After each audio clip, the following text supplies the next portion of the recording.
कहती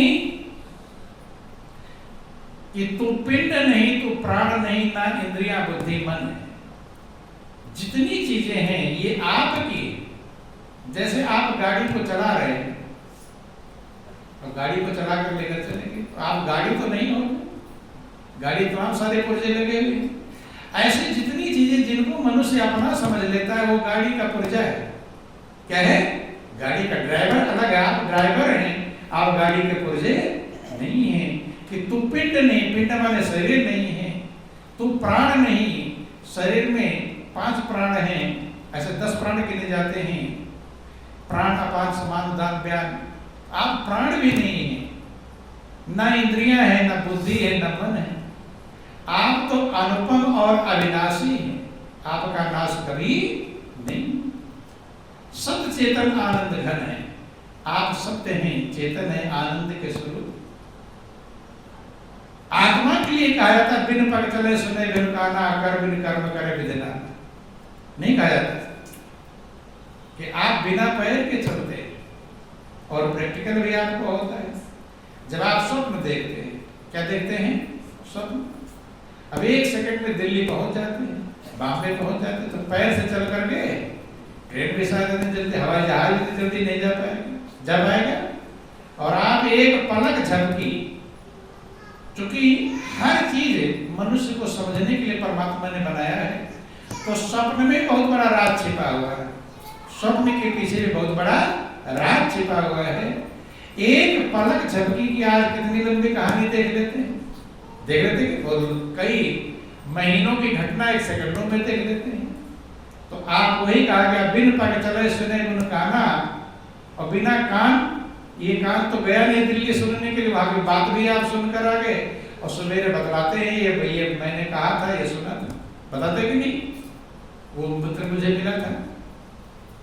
कर्म कर्म करे विधिना, हाथ तो यही बिस्तर पर पड़ा था, लेकिन तमाम काम करके आ गए, करके आए कि नहीं? तन बिन परस नयन बिन देखा, बिना शरीर के स्पर्श किया, और बिना आंख के देखा, ग्राह्य घ्राण बिन बास शेषा। असंभाव्य अलौकिक करनी महिमा जास जाय नहीं बरनी। ऐसी अलौकिक करनी की आत्म स्वरूप की है। तो आप प्रैक्टिकल इस बात को करते हैं, लेकिन कभी विचार जिसने ये अनुभव किया, महापुरुष कहते हैं कि इस शरीर रूपी वृक्ष में 2 पक्षी बैठे हुए हैं। एक पक्षी है कर्म करने वाला, भोगने वाले से जीवात्मा कहते हैं। दूसरा पक्षी है जो साक्षी है, जो सिर्फ निर्विकार है, देखता रहता है, साक्षी चेता केवलो निर्गुणस, जो निर्विकार है, सिर्फ हर चीज का निगाह रखता है, और जागृत को भी जानता है, स्वप्न को सुषुप्ति भी जानता है, सब अवस्थाओं का ज्ञान रखता है। इसी में वो पक्षी बैठा हुआ है, वो आपका आत्मस्वरूप है। क्या है? आत्मस्वरूप, परमात्मा स्वरूप। तो कहते हैं आपका जो नाम रूप है ये झूठा है, कि नाम रूप मिथ्या जग सारा, नाम रूप मिथ्या जग सारा, तू है सत्य जगत से न्यारा, तू है सत्य जगत से न्यारा, सभी जगत तेरा पैसारा, सभी जगत तेरा पैसारा, जो पड़ा भरम के कूप में सतगुरु ने यही समझाया, क्यों पड़ा भरम के कूप में सतगुरु ने यही समझाया। जो आपका नाम रूप है सब मिथ्या है। क्यों मिथ्या है? जब आप पैदा हुए थे तो आज जो नाम है आपका नाम नहीं था, उसका नामकरण तो बाद में रखा गया। जो पैदा हुए थे तब उस समय नाम नहीं था। और रूप भी मिथ्या है। क्यों मिथ्या है? कि जब पैदा हुए थे तब कोई और रूप था, और गर्भ में कोई और रूप था। गर्भ का रूप लाकर दिखा दो तो कोई देखना भी नहीं पसंद करेगा, देखना पसंद नहीं करेगा। बंधु पैदा हुए तो कोई और रूप था, बड़े हुए तो कोई और रूप है, बूढ़े हो जाएंगे कोई और रूप रहेगा। तो जो बदल जाए वही तो मिथ्या है। आप कहते नहीं वो तो पूरा झूठा है, कल कुछ कहा था आज कुछ कहने लगा, ये पूरा झूठा है। तो जो बदल जाए वही झूठा।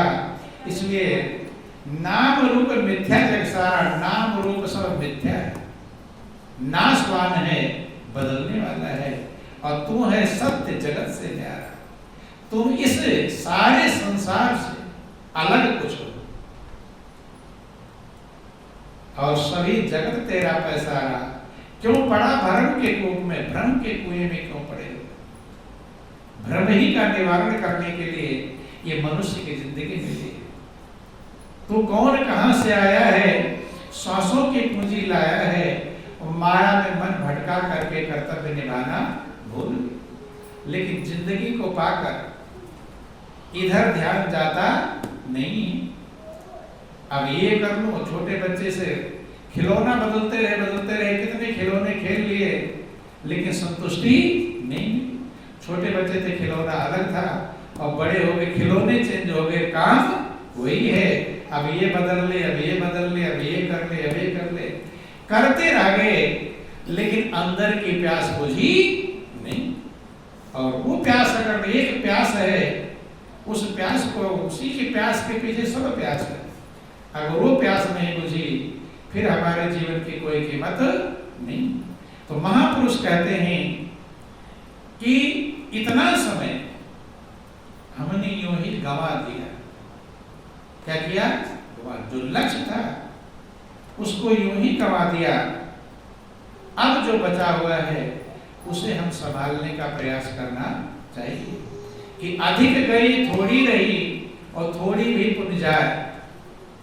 अगर आप अपने जीवन का हिसाब लगाओ तो ज्यादा समय चला गया या अभी ज्यादा बचा हुआ है?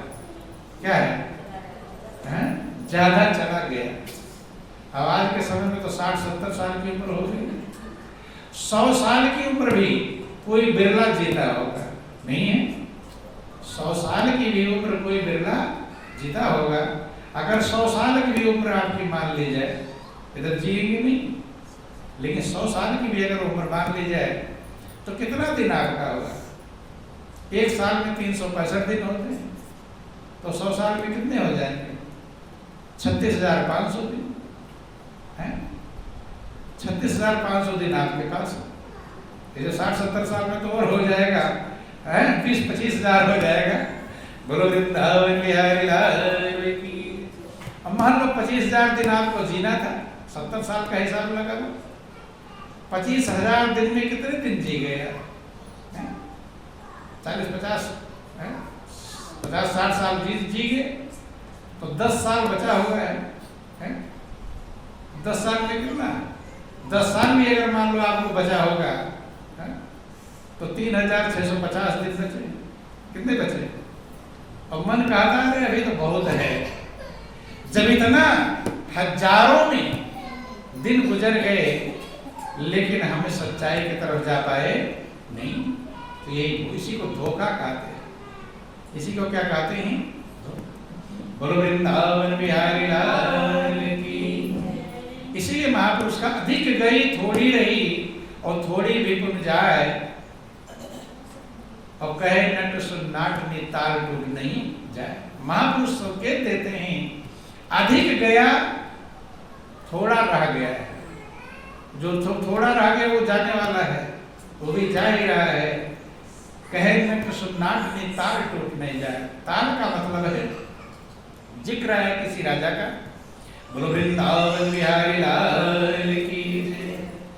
राजा अपने मन की अलग अलग हुआ करते थे। किस राजा के दिमाग में क्या आ गया कुछ भरोसा नहीं। राजाओं ने देखो बड़े बड़े किले बनवाए हैं, किले बनवाने की व्यवस्था। तो एक राजा के दिमाग में बात आ गई, नाचने वाली नाच रही थी। राजा ने कहा कि अगर कोई नाचने वाली रात भर नाचती रहे, मतलब पैर बंद नहीं होना चाहिए, शाम से शुरू करे और सवेरे तक नाचती रहे रात भर, तो मैं इतना सारा इनाम दूंगा। इनाम रख दिया ढेर सारा कि ये इनाम मिलेगा। एक गरीब बेचारे नट और नटनी थे, उन्होंने विचार किया कि अगर इतना इनाम मिल जाए तो हमारे बाल बच्चों का पालन पोषण जिंदगी बसर हो जाएगी। तो उन्होंने अपने मन में विचार किया कि मेहनत करते हैं कि भाई रात भर नाचते हैं, अगर नाच ले तो ठीक है, नहीं तो मेहनत बेकार जाएगी, और पूरा रात भर नाचेंगे तभी इनाम मिलेगा। अब उन लोगों ने राजा से कहा कि महाराज हम इस काम को करने के लिए तैयार हैं, हम रात भर नाचेंगे। तो अब नटनी जो नाचने वाली नाचना शुरू की और नट जो है ढोल बजाना शुरू की। सारे लोग इकट्ठे थे। अब लोगों को क्या देखना था? यही देखना था कि नाच बंद नहीं होनी चाहिए, पैर उसके बंद नहीं होने चाहिए। नाचते रहे नाचते रहे नाचते रहे, सारी सभा इकट्ठी। और जहां इनाम की बात हो वहां और लोग देखने के लिए आते हैं, इतना इनाम रखा गया। एक घड़ी रात बाकी रह गई। कितना? एक घड़ी रात बाकी रह गई। तो जो नाचने वाली थी उसके पैर अब ऐसे जवाब देने लगे कि अब लगा लड़खड़ा कर गिर जाएंगे। लगातार नाचना आसान काम नहीं, ऐसा लगा।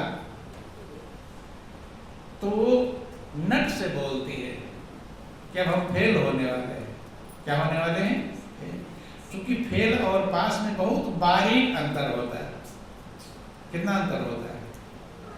आप में और आपके कफन में कितनी दूरी है मालूम है? इसका ध्यान ही कभी नहीं है। उल्टा मत मानना, समझाने के लिए कहते हैं। आपके और आपके कफन में कितनी दूरी है? श्वास की दूरी है। कितनी दूरी है? श्वास जैसे रुका तो कफन आ जाएगा। कौन आ जाएगा? अब सोच लो कितने कमजोर हैं। श्वास की दूरी है, लेकिन कभी हम नहीं समझ पाते कि हमारे श्वास के बाद ही क्या आएगा? कफन। और वो कब अंतिम कौन सा श्वास होगा ये कहा जा सकता नहीं। तो इसी को महापुरुष कहते पास और फेल में भी इतनी ही दूरी होती है। ज्यादा दूरी एक ही नंबर से विद्यार्थी पास हो जाता है, फेल हो जाता है। अब उसको लगा कि अब हम डगमगाने लगा, हम गिर पड़ेंगे, पैर अपने कब्जे में नहीं। तो उसने नट को आवाज दिया। क्या दिया? नाचते नाचते ही, क्योंकि बंद हो जाएगा तो सब बेकार हो जाएगा, कि रात घड़ी भर रह गई और थाकन लागे पाँव, कहे नटनी नट से मधुरा ढोल बजा। और एक मीठा, क्योंकि नाचने वाला म्यूजिक पर नाचता है। कभी कभी देखते हैं आप नाचने वाले नाच रहे हैं, म्यूजिक बंद हो जाए तो नाच पाएंगे? उसकी जो तान होती है वो उमंग देती है, उस पर नाचते हैं। अगर म्यूजिक बंद करो कहे नाचो, नाच लेंगे? फिर नाच सकते। उमंग अंदर एक तरंग, उसकी जो वाइब्रेशन होता है वो अंदर को तरंगित करता है, तरंग देता है, तब वो नाचने वाला नाच पाता है, अंदर में उमंग आता है। तो उसने कहा कि मधुरा ढोल बजाओ। रात घड़ी भर रह गई, थाकन लागे पाँव, कहे नटनी नट से मधुरा मधुरा ढोल, मीठा और ढोल को सुंदर बजा ताकि मेरे पैर चल पावे, लेकिन क्योंकि ये रुकने वाले। अभी ये सुनकर नट भी घबरा गया। क्या हो गया? घबरा गया कि अब तो सारी मेहनत बेकार चली जाएगी। तब नट ने उसको धैर्य दिलाया। क्या दिलाया? धैर्य, हिम्मत दिया कि अधिक गई थोड़ी रही और थोड़ी भी पुन जाए, कहे नट सुन नाटनी ताल टूट नहीं जाए। नट ने कहा कितनी रात बीत गई नाचते नाचते, अधिक तो बीत गई, बस थोड़ा सा बचा हुआ। क्योंकि एक घड़ी कितने समय की होती मालूम? गुरु वृंदावन बिहारी लाल की। देखो ऐसा होता था पहले घड़ी था नहीं, घड़ी तो बाद में बनी। घड़ा और घड़ी, घड़ी घड़ा से बना है। किससे बना है? घड़ा। पानी पहले लोग बोलिए प्रेम से गुरुदेव महाराज की जय, गुरु वृंदावन बिहारी लाल पानी निकालते थे ढेकुली का प्रयोग करते थे। किसका प्रयोग? लंबी लकड़ी लगाया और ढेकुली कभी कभी आप देखते होंगे तो उसमें से रस्सी बांधा और पानी निकालने में आसानी, क्योंकि नीचे ले गया और पीछे जैसे आप आज के समय में आप देखते हैं जो चेक पोस्ट होते हैं, चेक पोस्ट में पीछे वो बंधा होता है पत्थर इत्यादि, आगे खींच लिया उठा लेता अपने आप।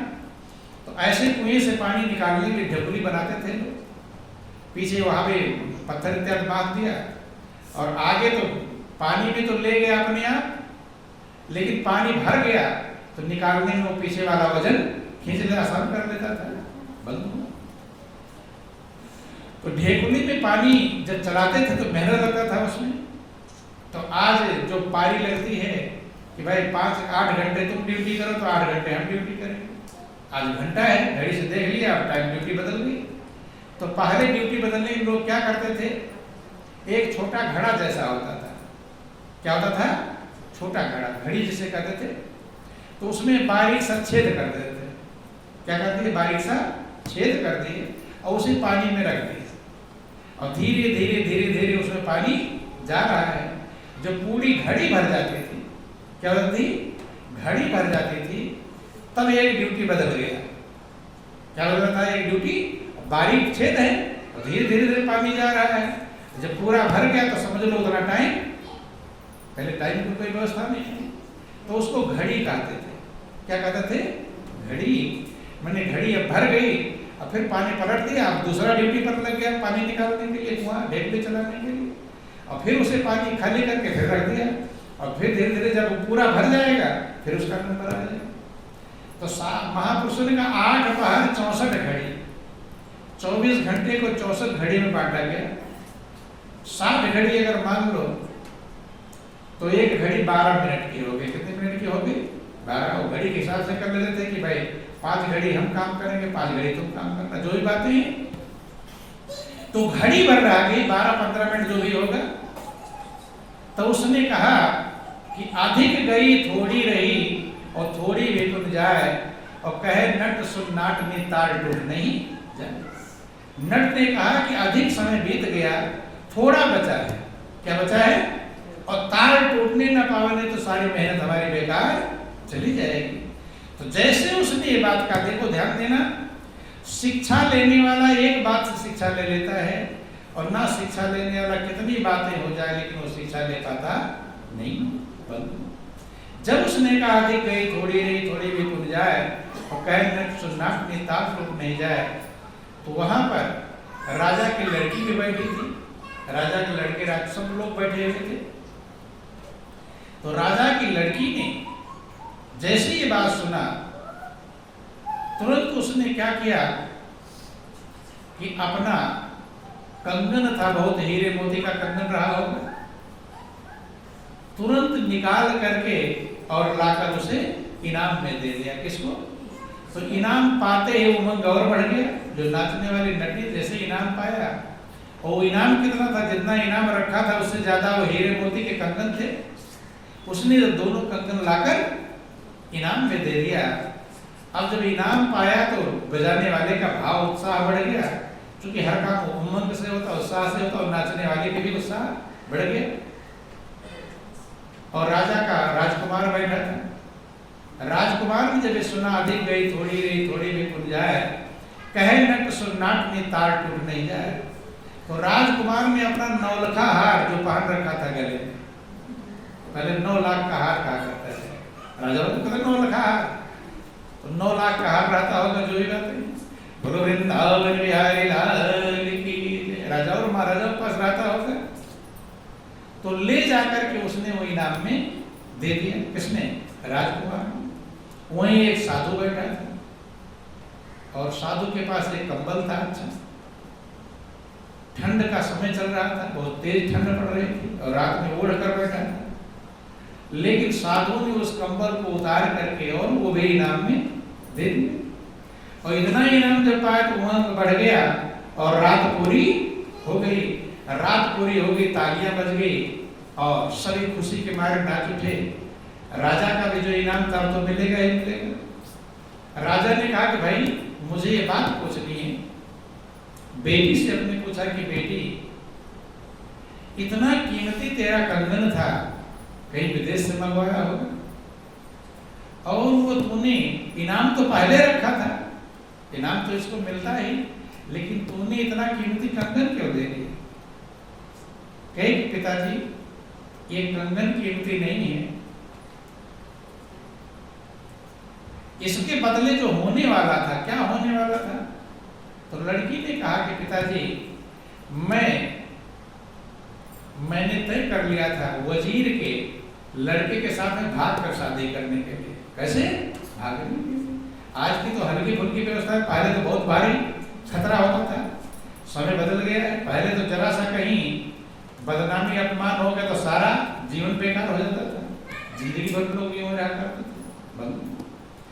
तो जब इसने ये दोहा बोला, अधिक गई थोड़ी रही थोड़ी विपुल जाए, और कहे न सुन नाक नेता, इसने हमारे जीवन को बदल दिया, बुरे कर्म से बचा लिया। कि मैंने विचार किया इतना समय तो बीत ही गया है, अब थोड़ा समय पिताजी शादी विवाह कर ही देंगे, तो क्यों कुल को कलंक लगाओ? तो ये दोहा जब इसने बोला तो मैंने इतना मेरा जीवन का परिवर्तन होगा, बुरे कर्म से बच गया, इसलिए इसके सामने कंगन कुछ भी कंगन। बेटे से कहा बेटा तुमने ये 9 लाख हार क्यों दे दिया? उसने कहा कि पिताजी मेरा भी बहुत बड़ा बुरे कर्म से बच गया। क्या बुरे कर्म से? कि मैंने ये मन में विचार आया था कि आपको मार कर राजगद्दी लेना था, नहीं समझ में? आपको मेरे मन में विचार आ गया था कि मैं पिताजी को मार करके और राजगद्दी प्राप्त कर लूंगा। लेकिन जैसे ये दोहा, ध्यान देना, ये दोहा अधिक गई थोड़ी रही और थोड़ी भी पुन जाए, और कहे मैं सुन्नाट ने तार टूट नहीं जाए। कहते जैसे ये दोहा मैंने सुना तो मैंने विचार किया इतनी उम्र तो पिताजी की हो ही गई, और मैं ही एक बेटा हूं, दूसरा बेटा नहीं है, अब सौंप राजगद्दी तो थोड़ी देर में सौंप ही देंगे, नहीं सिद्धार्थ जिंदगी बीत गई तो क्यों ये अपराध लो, पिताजी को मारो काटो जो भी करो। तो इसलिए मैं इस अपराध से बच गया, इसलिए 9 लाख हार कुछ भी नहीं।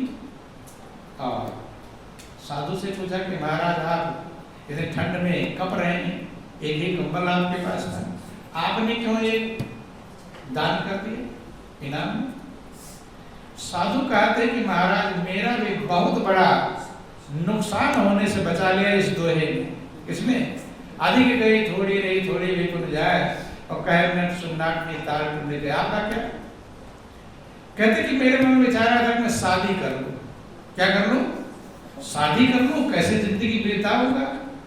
लेकिन जब इसने ये बोला अधिक गई थोड़ी रही थोड़ी भी पुन जाए, और कहे न सुन्नाट ने तार टूटने जाए, तो मेरे ऊपर विजय साधु भगवान की भक्ति भजन करते करते इतना जिंदगी तो बीत ही गया, अब थोड़ा और क्यों झंझट में डालूं, ये भी पार हो जाएगा, जिंदगी पूरी हो जाएगी। तो ये जो निर्णय था उस निर्णय को इसने बदल दिया इस दोहे ने, इसलिए मैंने ये कंबल। राजा को बहुत बड़ी खुशी हुई। नट के ऊपर गौर करना कि एक दोहे ने कितने का जीवन बदल दिया शिक्षा लेने वालों के लिए। तो राजा ने विचार किया जब लड़की वजीर से प्रेम करती है, पहले ऐसा नहीं करते थे लोग, लेकिन राजा ने निर्णय किया कि राजा लड़की की शादी किससे कर दिया? वजीर के बेटे से कर दिया, और बेटे को राज तिलक भी कर दिया, बेटी की वो इच्छा थी, और साधु के तमाम सारी व्यवस्थाएं दे दिया, नौकर चाकर, खाने पीने की सब सामान दे दिए कि ताकि तुम्हें कोई परेशानी, खाने बनाने वाले लगा दिए, वो सारी व्यवस्थाएं कर दी। और राजा ने विचार किया कि जब एक दोहे ने इतने लोगों का, मेरे बेटा बेटी का जीवन बदल दिया, तो मेरी तो उम्र ज्यादा हो, मेरा भी जीवन बदलना चाहिए। अधिक गई थोड़ी रही थोड़ी भी पुन जाए, तो मेरी भी उम्र अधिक तो चली गई, और थोड़ी बची है भी कि नहीं, कुछ भरोसा नहीं है। और ये जिंदगी प्रभु के सत्य को ढूंढने के लिए, प्रभु की भक्ति के लिए लगाना था, तो अब वो भी अगर गायब हो जाएगा तो कुछ ठिकाना। राजपाट सौंप करके और राजा भी चला गया भगवान के भजन करने के लिए। अर्थात एक शब्द ने, कि एक शब्द गुरुदेव का ताका अनंत विचार, हारे रिश्वन सब जना वेद लता। एक शब्द क्या बदल देगा, कुछ भरोसा नहीं है। इसलिए महापुरुष कहते हैं कि एक घड़ी आधी में बुनियाद, और तुलसी संगत साधु की कटे कोटि अपराध। एक शब्द भी अगर आपके हृदय पर असर कर जाए सही में आप समझ जाए तो आपका जीवन कहां से कहां बदल जाएगा कुछ भरोसा नहीं है। तो आप आनंद के भंडार, शांति के सुखों के बोल हैं, आपका स्वरूप है, लेकिन आपको अपने स्वरूप का ज्ञान होना चाहिए। उस स्वरूप के ज्ञान के लिए प्रयासरत रहना चाहिए। यही सारे 7 वेद पुराण कहते हैं, यही महापुरुष समझाते हैं। चूंकि जब तक हम वहां नहीं पहुंचेंगे तब तक हमारी जो भोग इच्छा है, वासनाएं हैं, ये हमारे अंदर बढ़ती ही जाएंगी और यही मनुष्य के दुख का कारण है। जब उस आनंद के भंडार परमात्मा में जीव पहुंचता है तब उसकी वासना, भोग इच्छा, ये हो जाए चाह, ये जब खत्म होती है तब वो आनंद बंद हो पाता है। नहीं तो जब तक ये चाह है तब तक हमारे जीवन में शांति और संतुष्टि मिलने वाली नहीं है। क्योंकि एक चाह पूरी नहीं होगी, 10 बंद पहले तैयार कर रखे हैं। और वो सही चाह है उस परमानंद की, वो आनंद की चाह होनी चाहिए जो आप ही के पास है। लेकिन एक पर्दा लगा हुआ है, जिस पर्दे के कारण, वही किसी ने कहा कि लोहे की डिबिया में पारस पत्थर रखा हुआ है। गुरु ने शिष्य से कहा कि लोहे की डिब्बी में पारस पत्थर रखा हुआ, उठा लो। अब पारस पत्थर की विशेषता होती है कि लोहा छू जाए सोना बन जाए। तो गुरु महाराज जी कह रहे हैं कि लोहे की डिब्बी में पारस पत्थर रखा हुआ है। बड़ा आश्चर्य कहा था गुरु महाराज जी, लोहे की डिब्बी में पारस पत्थर कैसे रखा जाएगा, वो तो सोने की बन जाएगी। उन्होंने कहा उठा कर लाओ। पहले जब गया उठा कर लाया तो उस पारस पत्थर के ऊपर एक कपड़ा लिपटा था। क्या लिपटा था? कपड़ा लिपटा होने के कारण पारस पत्थर का और लोहे का स्पर्श नहीं हो पाया, इसलिए वो सोना नहीं बन पाया। ऐसे आपके और परमात्मा के बीच भी एक पर्दा है। वही पर्दा गुरु महाराज जी संत महापुरुष हटाते हैं कि दिल का पर्दा खोलकर समुद्र दीदार और बाल स्नेह साइयां आवा अंतकाया। वो पर्दा ही हटना होता है और पर्दा बहुत बड़ा काम करता है। हट गया तो सोना बन जाएगा, नहीं हटा तो लोहा जो का त्यों रह जाएगा। तो जीवन बहुत कीमती है। आपका आत्म स्वरूप आनंद का भंडार है, शांति का स्रोत है। उस आत्म स्वरूप में स्थित होना हम सीखें। कैसे अपने स्वरूप में हम स्थित हों। अभी तो दूसरे के स्वरूप में स्थित है, और जब तक दूसरे में स्थित रहेंगे तब तक हमें शांति और संतुष्टि कभी मिलने वाली नहीं है। ये जीवन का सार है, ये जीवन का लक्ष्य है। नीचे शब्दों के साथ बोलिए प्रेम से गुरुदेव महाराज।